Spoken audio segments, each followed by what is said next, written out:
हमारी photo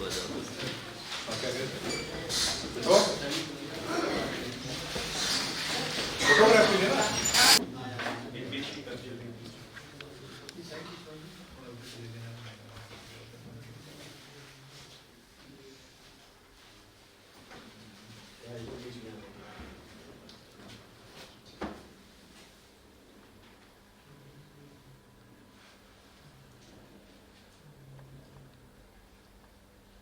thank you. एक बार first वाली स्लाइड दिखाना वापिस, फर्स्ट वाली स्लाइड। ये रानोली टोंक में कोई स्कूल है जो पीएम श्री स्कूल है ना? रानोली मैं हटना सामने से हटना पड़ेगा। नहीं वहाँ पहले वाली फोटो सबसे पहली स्लाइड।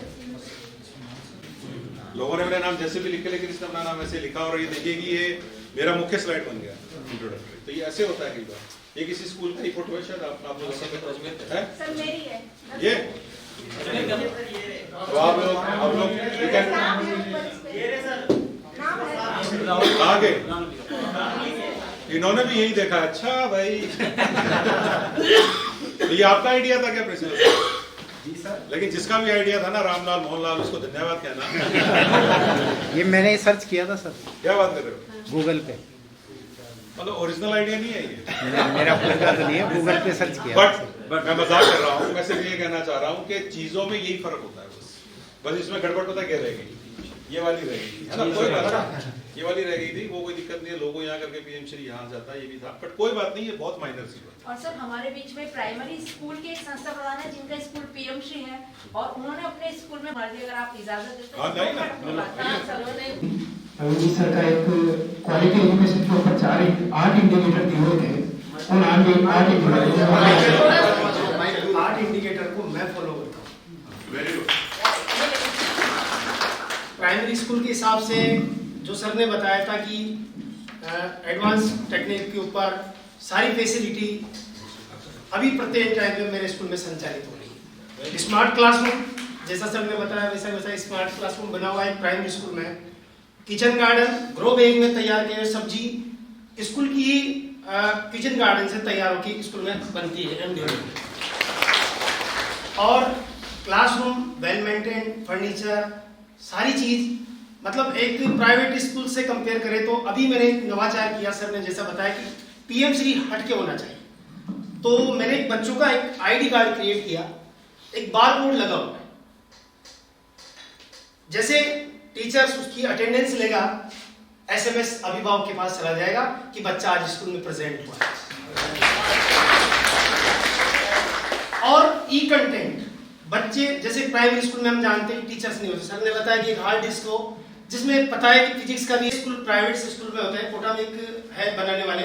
मैंने उनसे बात करी, बात करने के बाद उन्होंने मेरे को ई कंटेंट निःशुल्क जो 60,000 पोस्ट के थे निःशुल्क प्रोवाइड करे, और बच्चों को स्मार्ट टीवी में चला के बता दिया जाता है, बच्चे आराम से सीखते हैं उनसे।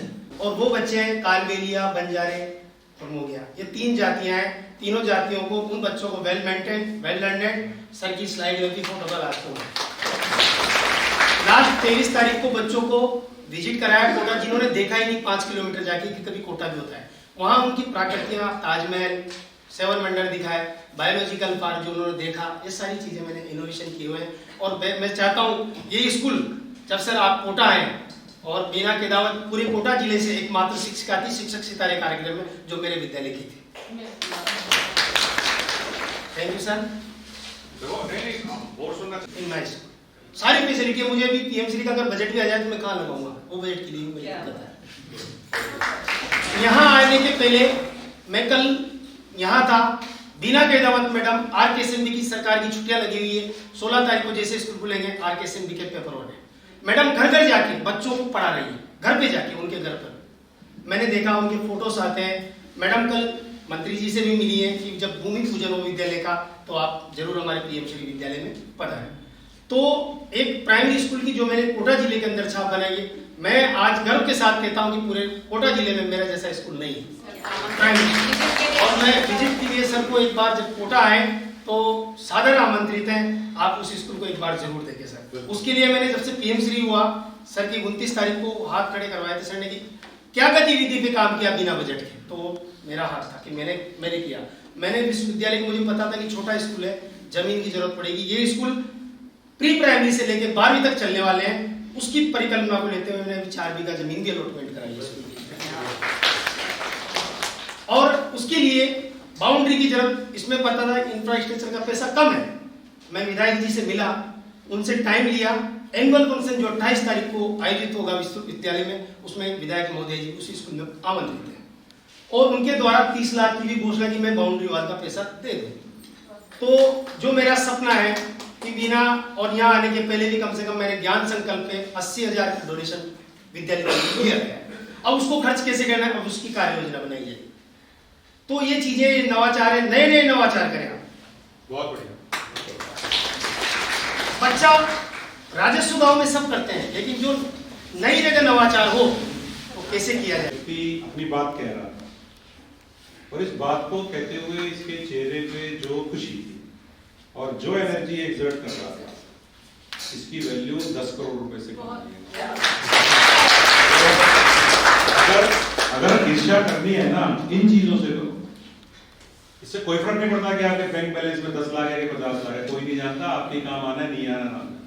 बट ये चीज है, ये इस तरह से काम कर रहे हैं जैसे कि ये प्राइवेट स्कूल है, इसके ये मालिक हैं और फीस इनके खाते में जमा हुई है। आपने देखा वो जज्बा, देखा कि नहीं देखा? और मुझे बहुत अच्छा लगता है जब मैं देखता हूँ कि नवीन तो अकेला नहीं है, बहुत सारे लोग हैं, तो ये बहुत अच्छा लगता है, ठीक है ना।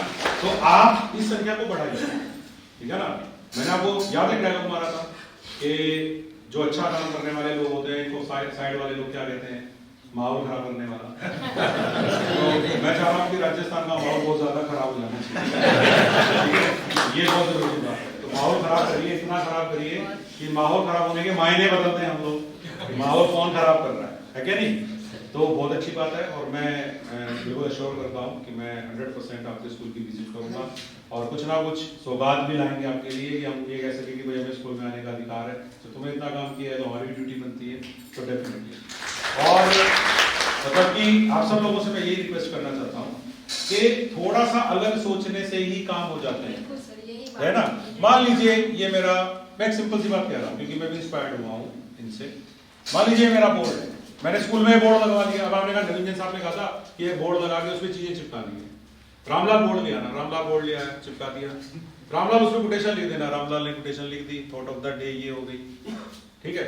लेकिन एक उसमें क्या फर्क होता, वो कहता कि यार ये बड़ा बोरिंग लग रहा है कि नहीं लग रहा है, लग रहा है कि नहीं लग रहा है। अरे सोचो मत, इन्होंने बनाया तो क्या हुआ सीमेंट वालों ने, बोल दो ना बोरिंग है। बोरिंग है क्यों? क्योंकि पता ही नहीं चलता कि थॉट ऑफ द डे कहां से शुरू हुआ और एमके गांधी जी का लिखा हुआ है। तो मैं ये कर सकता था कि थॉट ऑफ द डे तो मैं परमानेंट ही कर दूंगा ना यार, thought of the day permanent ही लिखा दूंगा ना, हर रोज क्या लिखूंगा thought of the day, thought of the day तो रहेगी ना आज की सोच है क्या नहीं। ये तो मैंने परमानेंट लिखा दी रेड कलर में, बीच में कोटेशन हर रोज कोई बच्चा अपने हाथ से लिख रहा है क्या नहीं, और नीचे वो बच्चा अपना नाम लिख रहा है कि ये आज की कोटेशन मेरे द्वारा लिखी गई है, मेरा नाम ये, क्लास ये। कंपटीशन हो गया, इसी बात में कंपटीशन हो जाएगी। मुझे नहीं पता कि हम ये कहेंगे और नहीं जी हम, मतलब इसका मतलब फिर हम बहुत नीचे चले जाएंगे, फिर तो उससे बहुत ऊपर उभारने के लिए बहुत मेहनत करनी पड़ेगी। और हम इसमें कई कलर का इस्तेमाल कर सकते हैं, लाल पेन, काला पेन, नीला पेन, हरा पेन। ये 4 पेन तो भगवान की दया से बनते हैं इंडिया के अंदर, यानी कि 4 तरह के स्केच पेन्स का या हाइलाइटर का इस्तेमाल हो सकता है। और कोई अच्छा क्रिएटिव इंसान होता है, जैसे मैं कई कोई देखता हूँ, रेहाना चिश्ती, मोनिका लोढ़ा और क्या है दिनकर है कि नहीं, ये नाम याद हो गए मुझे। क्यों? मैं जब भी देखता हूँ ये कुछ ना कुछ नया रचे मिलते हैं मेरे को, फेसबुक पे इनके भरे होते हैं, ये हर रोज कुछ ना कुछ कर रहे होते हैं। यहाँ वो इतने सारे डिजाइन बना देते हैं। आपके स्कूल में भी ये लोग होंगे जो नाम मैंने लिए ना, ये नाम सब स्कूलों में है, केवल उनको पहचान के उनको प्रमोट करने की बात है। इनमें से कई लोग समय के साथ अपनी धार खो देते हैं क्योंकि उनको वैल्यू नहीं। तो मैं तो आपको फिर कह रहा हूँ कि क्रिएटिविटी वाले लोग आपके स्कूल में बैठे हैं, अगर आप इन लोगों को प्रमोट करेंगे तो ये आपको मिल जाएंगे, और आप इनको थोड़ी वैल्यू दीजिए। अभी तक जिन लोगों को रील बनाने वाले टीचर्स कहा जाता था, आज वो स्टार टीचर और इनोवेशन क्लब के मेंबर्स हैं, उनको हम लोग बुला के 2 दिन वो करते हैं। और आपको एक मजेदार बात बताऊं, पहले तो एक आपको सूचना भी दे देता हूं क्योंकि अभी भी आपने एक बात बोली, क्योंकि मैंने कल ही एक निर्णय भी लिया है, शायद आज कम्युनिकेट होगा आप लोगों को, कि जो RKSMB 2nd है उसको मैं फरवरी 1st वीक तक शिफ्ट कर रहा हूँ। उसके पीछे कारण मैं बता देता हूँ, क्योंकि वही अगेन मेरी प्रैक्टिकल बातें मेरे काम आती हैं। मैंने मेरी टीम को बुला के पूछा कि तुम RKSMB 2 की तैयारी कर रहे हो, पहले ये बताओ कि फर्स्ट कब हुआ था। मुझे पता है 30, 31 और 1 को हुआ था, यही है ना, नवंबर में हुआ था ना भाई, मेरे को याद रहता है। 1 नवंबर को खत्म हुआ था, 2 नवंबर को खत्म हुआ था, सही है। 6 नवंबर से छुट्टियां हुई क्या नहीं हुई? 20-22 को जैसे तैसे खुला, फिर चुनाव आया, उसके बाद छुट्टियां शुरू हो गई, ये सॉरी एग्जाम शुरू हो गए, उसके बाद आपकी सर्दी की छुट्टियां लग गई, तो बीच में लेने के 7-8 दिन तो थे, वो 2 दिसंबर से और 11 दिसंबर के बीच में था। तो क्या किसी चीज का टेस्ट लेंगे? पढ़ाया गया था जिसका टेस्ट लेते, किसी के दिमाग में नहीं आया बस चले जा रहे हैं हम लोग अंधों की तरह। तो मैंने कहा भाई टेस्ट किस चीज का हो गया, कुछ पढ़ाया ही नहीं इस दिनों में, तो 15 दिन पढ़ाओ फिर टेस्ट लो, सही है कि नहीं? तो मैंने कहा फाइनली सारे स्कूल 15-16 को खुल जाएंगे, उससे लेके 31 जनवरी 1 फरवरी तक जो पढ़ाई हो, और बल्कि ये कहो कि इन चैप्टर्स का है, बल्कि वो एग्जाम की तैयारी के हिसाब से पढ़ाएंगे तो बच्चे ज्यादा टारगेट ओरिएंटेड आपकी बात को पढ़ेंगे। तो एक तो ये सूचना देनी थी कि RKSMB 2 is going to happen in February, ठीक है? तो उधर आपके पास 15 दिन पढ़ाने के लिए है, तो कृपया करके अपनी टीमों को ये अच्छे से पढ़ाएं। और क्योंकि 3rd RKSMB अप्रैल में होगी, तो गैप भी है अपने पास, ऐसा कोई भागदौड़ नहीं है। और मुझे लगता है कि ये, और एक बात और है, RKSMB को अगले साल से शिवरा 95 में डाल रहा हूँ। अभी जो ऐसा होता है ना, अचानक डेट आ जाती है, ऐसा नहीं होगा। अगले साल का 24-25 का कैलेंडर बेस्ट कैलेंडर होगा, उसमें जितनी घटनाएं आपने अब की बार होते देखी है ना, वो परमानेंट शिवरा 95 पार्ट बन जाएंगी, आपको अलग से सोचना ही नहीं पड़ा करेगा, आपको पता हुआ करेगा। मैं ये बात कहना चाह रहा था अब मैं, लेकिन वो वाली बात भूल गया जो मुझे सूचना देने के चक्कर में ना, जो मुझे बात याद आई थी, स्कूल में नेक्स्ट काम जो कर रहे हैं शिक्षक Recognition. विद्यालय के अंदर जो शिक्षक है उनको बिल्कुल फाइल हो रही है। सूचना मैं आपको दे रहा था, डेट्स का ही कुछ था कि एक तो RKSMB की डेट में शिफ्ट कर रहा हूँ, और एक और डेट्स के बारे में भी मुझे कुछ खुलासा करना था। 16,000 न्यूली इंडक्टेड टीचर, यानी कि राजस्थान में जो 40,000 टीचर्स ने ज्वाइन किया है, उनमें से 16,000 टीचर कौन से वाले? L1 वाले। मैंने एक चीज सोची है राजस्थान के हित में कि ये जो नए 40,000 टीचर आए हैं, क्यों ना हम इनको अगले 6 महीने में इस तरह से तैयार करें कि जब ये जुलाई में जाएं तो एक्टिविटी बेस्ड लर्निंग के मास्टर होंगे। ये अपने परंपरागत तरीके से क्यों पढ़ाएं? तो हम इन 6 महीने का इस्तेमाल करना चाहते हैं उनको ट्रेन करने के लिए, ताकि आप लोग ये गए सर उस बैच का एक टीचर मेरे को भी मिल सकता है, हम ऐसे ट्रेन करना चाहते हैं इनको। तो इसमें मेरा ये कहना है कि हमने बहुत अच्छा काम किया। मैं आपको बता रहा हूँ, राजस्थान की सारी परंपराओं को एक तरफ रखते हुए हमने नया काम क्या किया है, हमने इनकी 4 दिन की ट्रेनिंग का मॉड्यूल तैयार किया कि बेस्ट 4 दिन कौन से होने चाहिए। हमने उनमें से वो चीजें हटा दी जो कभी यूज ही नहीं होती हैं, समझ रहे हो, और वो डाल दी जो ज्यादा यूज होती है। काश हम बीएड के सिलेबस को भी ऐसे चेंज कर पाते कि जो चीजें काम आती हैं वो होती हैं, और जो फालतू की चार्टबाजियां वो हट जाती। और डेफिनेटली वो तो कॉलेज एजुकेशन के लेवल पे होना है, लेकिन वो जब भी होगा। बट मैं आपको ये कहना चाह रहा हूँ कि आपको पता है उस मॉड्यूल को बनाने में किसका रोल ज्यादा रहा है? ग्रेड 3 के हमारे स्टार टीचर्स का रोल डाला है कि आप लोग बैठ के डिसाइड करो कि क्या क्या चीजें पता होनी चाहिए ताकि वो एक्टिविटी बेस्ड लर्निंग करा सके। दूसरी बात मैं आपको बताना चाहता हूं कि हम अब 500 मास्टर ट्रेनर तैयार कर रहे हैं, लगभग 500 मास्टर ट्रेनर। 500 मास्टर ट्रेनर किनको ट्रेन करेंगे? 16,000 लोगों को। अब आप कहेंगे 40,000 में से 16,000 क्यों? क्योंकि मेरे पास इतना ही बजट है। इस साल जो बजट मेरा भारत सरकार में लैप्स होता है, उस बजट को इस्तेमाल करके हम लोग चाहते हैं कि 16,000 लोगों की ट्रेनिंग कराएं। तो मैं उसमें आपको ये बताना चाह रहा था कि इवन उस ट्रेनिंग में भी हम लोग इन लोगों का यूज ज्यादा करेंगे जो लोग एक्टिविटी बेस्ड लर्निंग के मास्टर हो चुके हैं। आप समझ रहे हैं? हम इस थॉट को बदलना चाहते हैं कि जो सदियों से सीमेट और डाइट में और सीआरटी की पैनल्स में है ना, वो रहेंगे। मेरा कोई जरूरी नहीं है, कोई भी व्यक्ति जो अच्छा काम कर रहा है वो भी हो सकता है। और मैं एक बात कहना चाहता हूं कि इनको आप लेक्चर्स में बुलाइए, बिल्कुल ठीक सर, है ना? Yes sir. तो इसको परमानेंट फैकल्टी टाइप बनाइए, ऐसे लोग होने चाहिए हमारे पास, ठीक है? तो आप अपना वो लेक्चर दिया, लास्ट में आधा घंटा दिखाया जाना चाहिए कि कैसे इन्होंने ट्रांसफॉर्म किया अपने काम, कि कैसे टीचर बना जा सकता है, कैसे टीचर बनके खुशी हासिल की जा सकती है, हैप्पीनेस इंडेक्स बढ़ाया जा सकता है, कैसे होना चाहिए। सर ये मेरा स्टूडेंट है, बेल की रस्सी नीचे रहेगी, बेल ऊपर चढ़ेगी। इस बेल के सहारे, रस्सी के सहारे बेल चढ़ रही थी, वो रस्सी तो बेचारी वही रह जाती है क्योंकि रस्सी तो बढ़ नहीं सकती, बेल चढ़ जाती है ऊपर, वही बेल है। Thank you.